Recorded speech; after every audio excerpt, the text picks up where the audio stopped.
नमस्कार ऋषभ जी। ठीक है।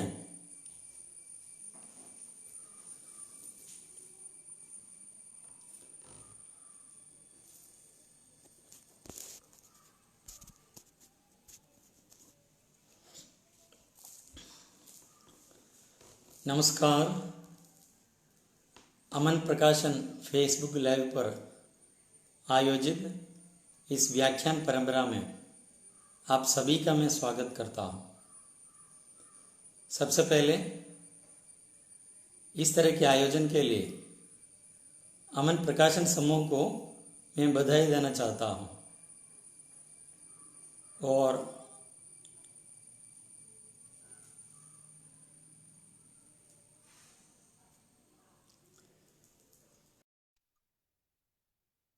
जैसे सबसे पहले इसी अमन प्रकाशन को और श्री अरविंद वाजपेयी जी को, भाई ऋषभ जी को आभार व्यक्त करता हूँ कि आप लोगों ने इस व्याख्यान परंपरा में मुझे भी जोड़ दिया है, या दूसरे शब्दों में कह सकते हैं कि दक्षिण को जोड़ दिया। असल में इसी कोरोना के समय में ये नया कदम है। मैं अपना परिचय दे रहा हूँ। मैं प्रमोद कोवप्रत कालिकट विश्वविद्यालय में प्रोफेसर हूँ और अभी कुछ दिनों से अमन प्रकाशन समूह की तरफ से व्याख्यान परंपरा भिन्न भिन्न विषयों पर चल रही है, प्रासंगिक विषयों पर। उसी से जोड़कर विषय रखा गया है मेरे लिए समकालीनवादी वर्चस्व। जैसे आप जानते हैं, ये जो विषय है बहुत ही ज्वलंत विषय है, बहुत ही प्रासंगिक विषय है, बहुत ही गंभीर विषय है और विषय की जो व्याप्ति है बड़ी है। और इस विषय को जैसे समकालीन कविता अपने आप में उसे व्याख्यायित करना, उसे विस्तार देना आसान काम नहीं है। उसी तरह नव उपनिवेशवादी जो ताकतें हैं, वर्चस्व है, वो दूसरा पहलू है। और जिस तरह वैश्वीकरण की वजह से या नव उपनिवेशवाद की वजह से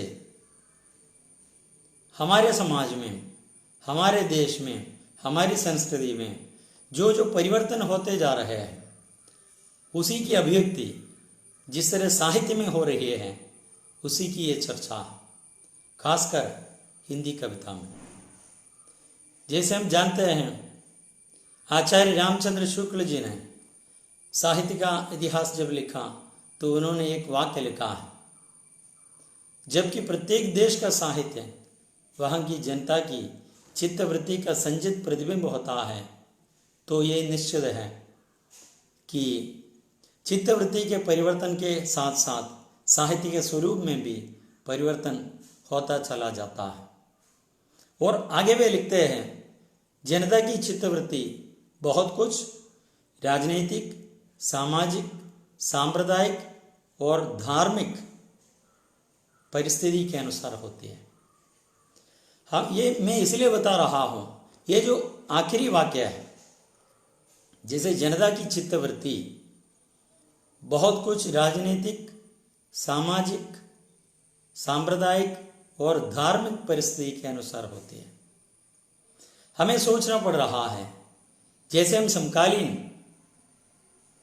कविता पर चर्चा करते हैं, समकालीनता पर चर्चा करते हैं, तो ये समकालीनता से जुड़े हुए बहुत सारे मुद्दे हैं। आखिर समकालीनता है क्या? ये भी अपने आप में बहस का विषय है। हम देख रहे हैं, कई समय से सुन रहे हैं, पढ़ रहे हैं, जैसे समकालीनता एक क्षणिक भावबोध नहीं है। समकालीनता क्षणिक भावबोध नहीं है, उसके पीछे बहुत बड़ा युगबोध रहता है, युगबोध रहता है। उसी युगबोध में जैसे बहुत सारे लोग बताते हैं 1960 के बाद समकालीनता शुरू होती है, या समकालीन जो आंदोलन है जिस नाम से हम चर्चा कर रहे हैं वो 60 के बाद किए हैं, और कुछ लोग बताते हैं कि 70 के बाद समकालीनता की चर्चा होती है। लेकिन पिछले हम देख रहे हैं 40 के ऊपर सालों से, 40-50 सालों से, जैसे शुक्ल जी का जो अंतिम वाक्य है, राजनीतिक, सामाजिक, सांप्रदायिक, धार्मिक परिस्थिति, इन सब में जिस तरह की एक रूपता है और इन्हीं के अनुरूप समकालीनता का रूपायन होता है। समकालीनता असल में बहुत एक विशाल बोध का परिणाम है। उसमें अतीत भी है, वर्तमान भी है, भविष्य भी है। इस संदर्भ में मुझे कहना है कि जैसे रघुवीर सहाय जी ने एक बार बताया है, यानी मानव भविष्य के प्रति पक्षधरता का नाम समकालीनता है। मानव भविष्य के प्रति पक्षधरता का नाम समकालीनता है। हम देखेंगे साहित्य में यादें हैं, इरादे हैं, वादे हैं। जो अतीत है वो यादें हैं, जो वर्तमान है इरादे हैं, जो भविष्य है वादे हैं। और समकालीनता में यादें, इरादे, वादे सब समाहित होते हैं। यही मुझे अलग रहा। और जब समकालीन साहित्य की हम अवधारणा करते हैं, दूसरा एक शब्द आता है समसामयिकता। समसामयिकता में असल में समसामयिकता समकालीनता का पर्याय नहीं है। समसामयिकता एक प्रकार से क्षणिक भावबोध है, क्षणिक भावबोध है। जैसे विनोद कुमार शुक्ल जी जो हिंदी के महान कथाकार और कवि हैं, उन्होंने एक प्रसंग में बताया है, घड़ी देखना समय देखना नहीं होता है, न घड़ी या कैलेंडर से समकालीनता का निर्णय संभव है। यानी समय एक बहुत बड़ा समय होता है। जैसे लोग बताते हैं, 21वें साहित्य के आचार्य बताते हैं, आलोचक बताते हैं, जैसे उनकी दृष्टि से 21वीं सदी 2000 के बाद नहीं, 90 के बाद ही शुरू होता है। क्योंकि एक समय है, 90 के बाद से लेकर जो समय है, एक बहुत बड़ा समय उसमें आ जाता है। हम देखेंगे जैसे समकालीन कविता की जब चर्चा करेंगे, इसकी सबसे बड़ी विशेषता बहुस्वरता है। बहुस्वरता समकालीन कविता की सबसे बड़ी विशेषता है। और समकालीनता का एक बार अरुण कमल जी ने बताया है, समकालीनता का अर्थ हमें अभी बाजार में, आज के वैश्वीकृत समाज में, पूंजी में, अर्थ में ढूंढना पड़ेगा और उसके विकल्प को बनाए रखने का प्रयास है। हमें देखना है कि समकालीनता में साधारण आदमी की, उनका आदमी की आवाज़ है, उनका जुझारूपन, उनकी बौखलाहट, उनका क्रोध, उनका आक्रोश, उनका विद्रोह, उनकी क्या बताएंगे प्रतिक्रिया, उनका प्रतिरोध, प्रतिवाद, ये सब समकालीन साहित्य के लक्षण के रूप में हम देख सकते हैं। और इसीलिए हमें लग रहा है, जैसे पहले हम निम्न वर्ग के आदमियों की चर्चा करते रहते हैं, लेकिन निम्न वर्ग के आदमी वे भी शिक्षित हो गए और मध्य वर्ग के हो गए, वे मध्य वर्ग के हो गए और बाद में वे उच्च वर्ग के हो गए, वे भी कभी कभी एलाइट क्लास के बन जाते हैं। ऐसा नहीं है कि निम्न वर्ग के आदमी हमेशा निम्न वर्ग के हैं। इसीलिए ये जो निम्न वर्ग से भी बड़े हुए आदमी जो एलाइट क्लास के बन जाते हैं और उनकी दृष्टि अक्सर निम्न वर्ग की ओर रहती है। और समकालीन कविता इन्हीं की वकालत कर रही है। और जो न्याय के लिए, धर्म के लिए लड़ने वाले आदमी का संघर्ष, न्याय बोध इसके पीछे है। हमें देखना है, जैसे धूमिल की पंक्ति है, धूमिल ने बताया है कविता के बारे में, बहुत सारी बातें बताई है। कविता शब्दों की अदालत में खड़े बेकसूर आदमी का हलफनामा है। मुजरिम के कटघरे में खड़े बेकसूर आदमी का हलफनामा है। यानी न्याय दिलाना, थोड़ी सी आग को जलाए रखना, अंगार को बिना बुझाए सुरक्षित रखना, ये सब समकालीन कविता का अपने आप में कर्तव्य बन जाता है। उसकी प्रक्रिया में ये सब समाहित हो जाती है। जैसे मुक्तिबोध ने बताया है कविता के बारे में, कविता आवेग त्वरिता काल यात्री है। यानी काल यात्री, समकालीन कविता की जब हम चर्चा करेंगे, एक बहुत बड़े काल को हमें आश्चर्य होना चाहिए, क्योंकि एक आंदोलन का रूप समकालीन कविता ने ले लिया है। उसी आंदोलन में बहुत बड़े समय को समेटते हुए एक, जैसे हम ये नहीं बता पाएंगे समकालीन कविता में एक प्रवृत्ति है, एक प्रवृत्ति नहीं है, अनेक प्रवृत्तियों का एक समूह समकालीन कविता है, जिसमें हम देख रहे हैं जितने भी हास्यकृत लोग हैं, उपाधिकृत लोग हैं, उन्हीं की आवाज को जो परिधि से केंद्र की ओर जिस तरह का प्रयाण चल रहा है, वो हम समकालीन कविता में देख रहे हैं। परिधि पर पड़े हुए लोगों को और अपने न्याय से वंचित लोगों को थोड़ा सा प्रतिरोध करने का, प्रतिक्रिया करने का, प्रतिवाद का मौका समकालीन कविता दे रही है। इसलिए हम बता सकते हैं कि समकालीन कविता जटिल जीवन स्थितियों की सबसे बड़ी मिसाल है।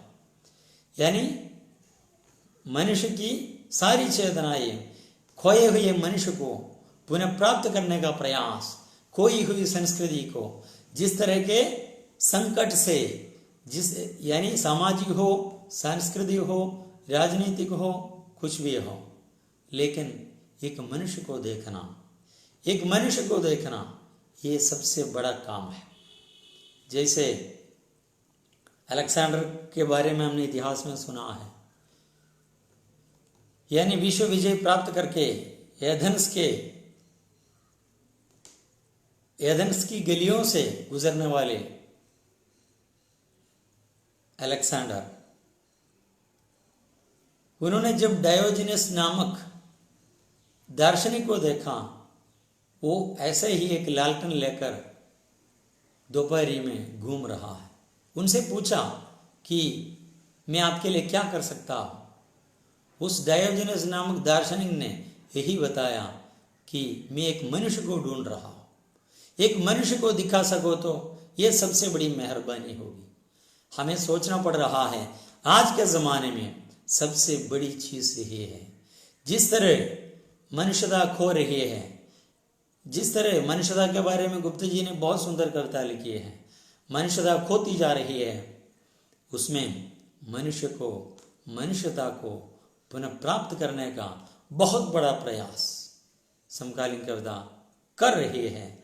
और हमें देखना पड़ रहा है कि समकालीन कविता में खासकर आज के वैश्विक ज़माने की सारी गतिविधियाँ, सत्ता, पूंजी, उपनिवेश, भूमंडलीकरण, बाजारीकरण, इन सब से जुड़े ऐसे बहुत सारे मुद्दे उड़ जाते हैं और आदमी की शक्ल की पहचान उसमें हम देख पाएंगे। और हमें असल में समकालीन कविता पर जब विचार करेंगे कि हमें मालूम है कि इसी शब्द को, समकालीन कविता शब्द को और भी लोकप्रिय करने में सबसे बड़ी भूमिका रही है हमारे विश्वम्भरनाथ उपाध्याय की। उन्होंने जब मंजुल उपाध्याय जी के साथ समकालीन कविता की भूमिका नामक किताब को संपादित किया है, तो इसी समकालीन कविता पर बहुत सारे विचार प्रकट किए हैं। उसके बाद जैसे 1976 में ये लिखी गई है किताब, उसके बाद जगदीश नारायण श्रीवास्तव ने समकालीन कविता पर एक बहस नामक किताब 1978 में लिखी है। और उसी परंपरा में समकालीन कविता का व्याकरण 1980 में परमानंद श्रीवास्तव ने लिखा। हम देखेंगे ये तीनों किताब जैसे समकालीन कविता पर शुरू की बहुत चर्चित किताबें रही हैं और इसी से आगे की बातें खुल जाती है, मुझे ऐसा लग रहा है। समकालीन कविता का जो व्याकरण नामक जो किताब है, उसमें एक वाक्य परमानंद श्रीवास्तव ने लिखा है, वो मैं आपके सामने रख रहा हूं। 1960 के बाद युवा कविता की जो पहचान बनी थी वो अधिक गुणात्मक रूप से स्पष्ट हुई है। आज की कविता चीख के विरुद्ध एक समझदार चुप्पी पर अधिक भरोसा करने वाली है। इसी अर्थ में वो पहले से कहीं अधिक वयस्क संवेदना का प्रमाण देती है। एक शब्द का उन्होंने प्रयोग किया है, वयस्क संवेदना, यानी असल में हम देख रहे हैं जैसे 70 के बाद 80 के आसपास कविता की वयस्कता, कविता की प्रौढ़ता, कविता की वापसी की बार बार चर्चा होती जा रही है, क्योंकि अपने समय के भारतीय मनुष्य के अंतर संघर्ष को, जूझ को परिभाषित करने की चेष्टा समकालीन कविता ने की है। इसीलिए कविता में और भी वयस्कता, और भी प्रौढ़ता, और भी प्रासंगिकता आ गई है, ये हमें सोचना पड़ रहा है। यानी जब हम वयस्कता की बात करते हैं, एहसास की जगह समझ और अनुभव की जगह विवेक को महत्व दिया गया है। और इसीलिए हम देखेंगे कि समकालीन कविता में एक प्रकार से एक नवीन सौंदर्य बोध प्रकट होता है। जैसे दिनकर की शब्दावली में हर युग नया जल लेकर आता है, हर युग नया जल लेकर आता है, पुराने जल से अपने समय के प्यास को बुझाना संभव नहीं है। हम देख रहे हैं